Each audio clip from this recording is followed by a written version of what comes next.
اللہ نے تمہیں پیسے دیے ہیں, نئی گاڑی تم نے خریدی ہے, چھوٹے بچے کا جوتا کیوں باندھ دیا آگے تم نے؟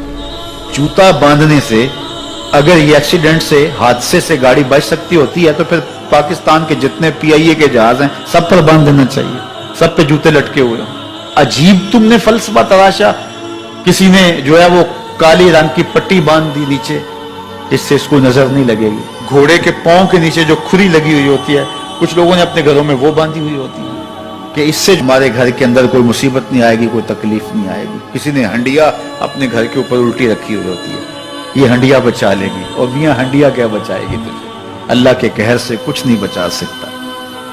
جب تمہارے اوپر کوئی مصیبت نازل ہونی ہے تو کچھ نہیں بچا سکتا. اگر بچنا چاہتے ہو تو پھر اللہ سے استغفار کرو, اللہ تعالیٰ کی تسبیح کرو, اللہ کی تحلیل کرو, میرے حضور پہ درود پڑھو, پھر دیکھنا کہ مصیبتیں ٹلتی ہیں یا نہیں ٹلتی. تو یہ خام خواہ کے رکیے اور یہ عامل لوگ جو ہیں ان کا تو کام ہی یہی ہے. ان کا کام چلتا ہے لوگ ذوف الاعتقادی میں مبتلا رہے اور یہ کہہ دیتے ہیں کہ آپ کے خاندان میں ایک منحوس عورت ہے, یہ اس کا کیا ہوا ہے, تو کوئی نہ کوئی منحوس تو پہلے ہی انہوں نے طے کر رکھی ہوتی ہے, فوراً ذہن وہاں جا کلک ہو جاتا ہے.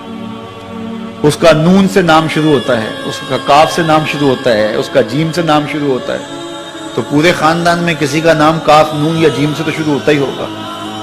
یا دوستوں میں تو فوراً ذہن جو ہے ادھر منتقل ہو گیا. اب یہ بابا جی نے بتا دیا ہے, ہاں ہاں ہاں اس نے یہ بات کی تھی, کچھ باتیں یاد آنے لگی. اس کاف سے شروع ہونے والے نام کے ساتھ نفرت پیدا ہو گئی. اس بابے نے نفرت کا کاروبار کیا. اس نے تو 100 روپے 200 روپے لے لیے, لیکن دو انسانوں کے اندر نفرت ڈال دی. اس کا گریبان کل قیامت کے دن پکڑا جائے گا. ان ملنگوں کے پاس, ان ذوف الاعتقادی کو پھیلانے والوں کے پاس کبھی نہ جاؤ. تمہیں مصیبت پڑی ہے, تمہیں لگ رہا ہے کہ شاید میرے اوپر جادو ہے, تو پڑھو نا سورہ بقرہ, جادو جڑ سے اکھڑ جائے گا. 40 دن اپنے گھر میں سورہ بقرہ پڑھو, برکت ہوگی. کہتے ہیں مولوی صاحب 40 دن تو نہیں پڑھی جا سکتی, 2.5 پارے, ہمیں کوئی تعویذ ہی کرتے ہیں. ہم شارٹ کٹ چاہتے ہیں نا, روزانہ صبح 2.5 پارے سورہ بقرہ پڑھے, یہ تو ہم سے نہیں پڑھی جائے گی. تو آپ کوئی تعویذ ہی لکھتے ہیں. کاروبار میں برکت نہیں, میں کہتا ہوں پڑھو نا سورہ واقعہ, 3 رکوع ہیں, برکت ہوگی. ہم کہتے ہیں ہمیں تعویذ ملنا چاہیے, بس وہ ہم گلے میں رکھ دیں, بٹوے میں رکھ لیں, پرس میں رکھ لیں, اور ہمارا کام ہو جائے, ہمیں کچھ بھی نہ پڑھنا پڑے, ہمیں وضو تک نہ کرنا پڑے, نماز نہ پڑھنی پڑے, اور برکت ہو جائے. ایسے برکت تو نہیں آتی. اس لیے چھوڑو ان کی جان, آؤ قرآن مجید پہ آؤ, آؤ سجدوں پہ آؤ, آؤ دعاؤں پہ آؤ. سحری کے وقت اس کی رحمتیں آواز دے رہی ہوتی ہیں, حل من مسترزقن, ہے کوئی رزق مانگنے والا, اور تم اس وقت سوئے ہوئے ہو, سارے دن ٹھوکریں کھاتے ہو. آؤ نہ اس وقت جھولی پھیلا کے, ہاتھ پھیلا کے کہو مالک تو جھولیاں بھر دے. تو پھر دیکھنا میرا بیٹا سالم مشرکین کی قید میں ہے اور میں فاقوں کی حالت میں ہوں. تو فرمایا آل محمد کے پاس ایک سیر جو ہیں, بس اس کے علاوہ ہمارے پاس بھی کھانے کے لیے دنیاوی اسباب نہیں ہیں. کہا صبر کرو اور اللہ سے ڈرو, اور لا حول ولا قوت الا باللہ کثرت کے ساتھ پڑھو. یہ ایسا وظیفہ ہے, ایک حدیث پاک میں آتا ہے کہ یہ 99 بیماریوں کا علاج ہے. اس میں سب سے کم درجے کی بیماری ہم اور غم ہے. یہ دکھوں کا مداوع ہے, مشکلات کا علاج ہے, اور یہ وظیفہ میرے حضور نے بتایا. حضرت ابو ذر غفاری رضی اللہ تعالیٰ عنہ کو حضور نے 5 چیزیں بتائی تھی. ان میں سے 5ویں چیز یہ تھی کہ ابو ذر کثرت کے ساتھ لا حول ولا قوت الا باللہ پڑھا کرو. فرمایا عرش الہی کے نیچے ایک خاص خزانہ ہے, یہ وظیفہ وہاں سے آیا ہے. یہ زندگی میں معمول بنا لو, جب پھنس جاؤ, مشکلات میں آ جاؤ, تو لا حول ولا قوت الا باللہ پڑھو, اللہ راستے کھولے گا. تو حضور نے 3 چیزیں فرمائی, اللہ سے ڈرو, صبر کرو, اور کثرت کے ساتھ لا حول ولا قوت الا باللہ پڑھو. وہ فرماتے ہیں کہ میں یہ عمل شروع کیا, ابھی گھر میں بیٹھا ہی تھا کہ دروازے پہ دستک ہوئی. تو میں اٹھا کہ دروازہ کھولوں دیکھوں کہ کون ہے. تو دروازہ کھولا, دیکھا میرا بیٹا کھڑا ہے اور اس کے پیچھے 100 اونٹ کھڑے ہیں. تو میں نے کہا کہ تم اور یہ اونٹ؟ کہا مجھے موقع لگ گیا, میں ان کی قید سے بھاگ آیا. وَيَرْزُقْهُ مِنْ حَيْثُ لَا يَحْتَسِبُ، وہ تمہیں وہاں سے رزق دے گا جہاں سے تمہیں گمان بھی نہیں۔ اس کے ہو کے تو دیکھو، اللہ اکبر، اللہ کے ہو جاؤ تو پھر وہ تمہاری ضرورتوں کا کفیل ہو جائے۔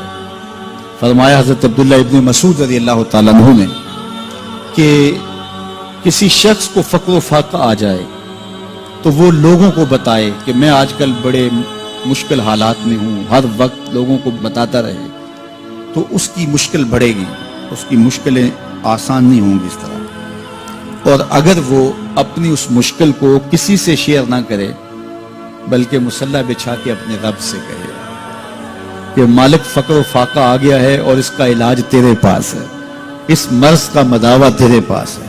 تو حضرت عبداللہ ابن مسعود فرماتے ہیں کہ رسول کریم نے فرمایا جلد یا بدیر اللہ اس کو مالا مال فرما دے گا۔ یہ بھی کبھی کر کے دیکھو، مشکل آ جائے، فاقہ آ جائے۔ اور قرآن مجید کا دل سورہ یاسین ہے، جس نے ایک مرتبہ سورہ یاسین کی تلاوت کی اللہ 10 مرتبہ قرآن پڑھنے کا ثواب عطا کرے۔ اور کتنا بڑا اجر ہے، آپ ایک سال میں بھی شاید 10 قرآن مجید نہ ختم کر سکے اور سورہ یاسین پڑھیں تو 10 مرتبہ قرآن مجید پڑھنے کا ثواب نصیب ہوگا۔ تو اپنی صبح کا آغاز سورہ یاسین سے کیا کریں، نماز فجر کے بعد اشراق تک سورہ یاسین پڑھ لیا کریں۔ سورہ یاسین اگر آپ پڑھ کے اپنے دن کا آغاز کرتے ہیں، آپ کا سارا دن خیر سے گزرے گا۔ اس دن اگر کاروبار کریں گے تو برکت ہوگی، اس دن بہت ساری بیماریوں سے، آفات و بلیات ارضیہ و سماویہ سے بچے رہیں گے، لوگوں کے شر سے، حادثات سے محفوظ رہیں گے۔ میرے حضور نے ارشاد فرمایا قرآن مجید میں ایک سورت ہے جس کی 30 آیات ہیں، اگر کوئی شخص اس کی تلاوت کرتا ہے تو وہ سورت پڑھنے والے کی شفاعت کرتی ہے، اور اتنی بار شفاعت کرتی ہے کہ اس کو بخشوا کے چھوڑتی ہے۔ وہ سورت کون سی ہے؟ وَهِيَ تَبَارَكَ الَّذِي بِيَدِهِ الْمُلْكُ، یہ سورۃ الملک ہے، 30 آیتیں ہیں۔ جو شخص اس کی تلاوت کرے یہ اتنی بار سفارش اللہ کی بارگاہ میں کرتی ہے کہ اپنے پڑھنے والے کو بخشوا کے چھوڑتی ہے۔ تو اپنے دن کا آغاز سورہ یاسین سے کریں اور اپنی شب کا آغاز سورہ ملک سے کریں۔ سونے سے پہلے سورہ ملک کی تلاوت ضرور کر لیں، انشاءاللہ اس سے رات برکت سے گزرے گی۔ جس نے ایک دن میں 100 مرتبہ سبحان اللہ و بحمدہ پڑھا، کتنی مرتبہ؟ 100 مرتبہ کیا پڑھا؟ سبحان اللہ و بحمدہ، فرمایا کہ اس کے گناہ سمندر کی جھاگ کے برابر بھی ہوں تو اللہ معاف فرما دے گا۔ تو یہ اپنے وظائف میں شامل کر لیجئے، سبحان اللہ و بحمدہ۔ اور حدیث بخاری ہے کہ 2 کلمے ایسے ہیں جو اللہ کو محبوب ہیں اور زبان پر مشکل نہیں، زبان پر بڑے آسان ہیں، اور جب میزان پہ رکھے جائیں گے تو پلڑے کو جھکا دیں گے، بڑے بھاری ہیں میزان پہ۔ وہ 2 کلمے یہی ہیں، سبحان اللہ و بحمدہ، سبحان اللہ العظیم۔ تو اگر اس کو 100 مرتبہ روزانہ پڑھے تو سمندر کی جھاگ کے برابر بھی گناہ ہو تو اللہ معاف فرما دیتا ہے۔ اللہ فرماتا ہے ما یفعل اللہ بعذابکم، وہ تمہیں عذاب دے کے کیا کرے گا؟ ذرا لہجہ دیکھیے، ذرا انداز، ما یفعل اللہ بعذابکم، وہ تمہیں عذاب دے کے کیا کرے گا؟ تم اس کی مخلوق ہو، اپنے دستے قدرت سے اس نے تمہیں بنایا ہے، تو وہ تمہیں عذاب دے کے کیا کرے گا؟ اس کی ضرورت نہیں ہے کہ تمہیں عذاب دے، نہ اس کی چاہت ہے کہ تمہیں عذاب دے، کوئی خود چھلانگے لگائے تو اس کی مرضی۔ فرمایا کہ ما یفعل اللہ بعذابکم، وہ تمہیں عذاب دے کے کیا کرے گا؟ ان شکرتم و آمنتم، اگر تم شکر ادا کرو اور ایمان لاؤ تو وہ تو قدردان ہے جو کوئی اس کا شکر کرتا ہے اور جو اس پر ایمان لاتا ہے۔ تو اللہ اس کے لیے عذاب نہیں رکھا، اس کے لیے رحمتیں رکھی ہوئی ہیں۔ تمہیں دست قدرت سے بنایا ہے اور وہ تمہیں خوش دیکھنا چاہتا ہے، تمہیں خوشحال دیکھنا چاہتا ہے، تمہیں سرشار دیکھنا چاہتا ہے، تمہیں نہال دیکھنا چاہتا ہے، تمہاری زندگی کو خوشگوار دیکھنا چاہتا ہے۔ تم نے اپنے آپ کو خود اپنے اعمال کی وجہ سے مصیبتوں میں ڈالا ہے، تو کہا شکر کرنے کی عادت ڈال لو، دیکھنا پھر اللہ تعالیٰ جل شانہ کی رحمتیں تمہارے اوپر کس طرح اترتی ہیں، اس کی نوازشیں تمہارے اوپر کیسے برستی ہیں۔ توکل اگر ہم سیکھ جائیں تو توکل ایک ایسی دولت ہے کہ جو خوشحال زندگی کی ضمانت بنتی۔ جب ہم اللہ پر توکل نہیں کرتے اور ہم سمجھتے ہیں یہ سب کچھ ہماری محنت کا نتیجہ ہی ہوگا، اور نتیجہ جب نہیں آتا تو پھر ہم بے چین مضطرب ہو جاتے ہیں، اور جب ہم اس پہ توکل کر لیں تو پھر ہمارا صرف اتنا ہی کام ہے کہ میاں ہم یہ کام کر رہے ہیں، بس یہ حکم، ہم بیج بو رہے ہیں، بس یہ حکم ہے اور بو رہے ہیں، باقی اس پہ بھروسہ ہے، یہ کام اس کا ہے کہ اس نے اس کو اگانا ہے، اس کے اوپر پھل لگانے ہیں۔ تو جب اس پہ توکل ہو جائے تو بندہ سوکھا رہتا ہے، ورنہ بندہ مشکل میں مبتلا ہو جاتا ہے۔ بسا اوقات ایسا ہوتا ہے کہ بندہ ایک منصوبہ تیار کرتا ہے، اس کا عملی نتیجہ اس کو سامنے نظر آ رہا ہوتا ہے، لیکن نتیجہ بالکل الٹ جاتا ہے۔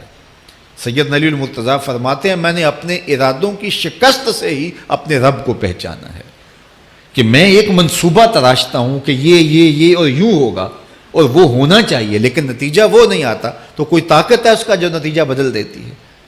تو بندہ اس طاقت پہ یقین کرتے، اس پہ توکل کر کے جو ہے وہ اس پہ بھروسہ کر لے تو زندگی سوکھی ہو جاتی ہے۔ مغرب میں جو اللہ پر یقین نہیں رکھتے وہ خودکشی کر لیتے ہیں کہ یہ کیوں ہو گیا، ایسا نہیں ہونا چاہیے تھا، لیکن ہم خودکشی اس لیے نہیں کرتے، ہم کہتے ہیں میرا رب جس طرح چاہے اس طرح ہی ہوتا ہے، جو اس نے طے کیا ہوا ہے وہ کر کے رہتا ہے، اس لیے تم اس پہ توکل کر لو اور اس پہ بھروسہ کرو۔ حضور علیہ الصلوۃ والسلام نے فرمایا لو انکم توکلون علی اللہ حق توکلہ، اللہ پر توکل کرنے کا جو حق ہے اگر تم وہ ادا کر دے تو فرمایا اللہ تمہیں ایسے رزق عطا کرے جیسے پرندوں کو عطا کرتا ہے۔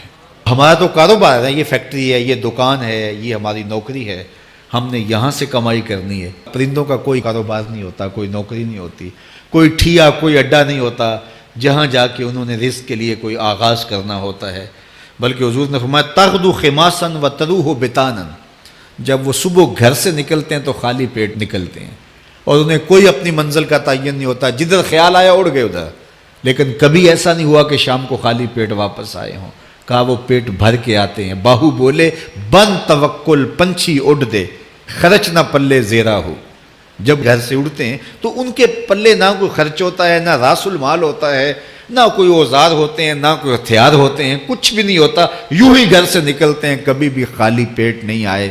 فرمایا اگر اللہ پہ پرندے توکل کر لیں تو اللہ اسے بھی عطا کرتا ہے، تم توکل کرو گے تو تمہیں عطا نہیں کرے گا۔